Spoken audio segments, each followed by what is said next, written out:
How to rename your email account in Direct Admin. We assume you have already logged into your Direct Admin account. Now click this email account's icon. This is the interface where you can create and manage your email accounts. Here it displays the list of email accounts. Click the plus sign for the corresponding email account you want to rename.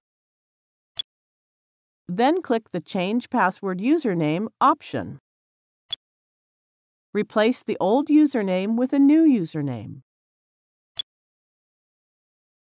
We need to enter a password also. Let's click this password generator icon. Then click Save button. Now copy and save the new username and password. That's it. We have successfully renamed our email account. Thank you for watching.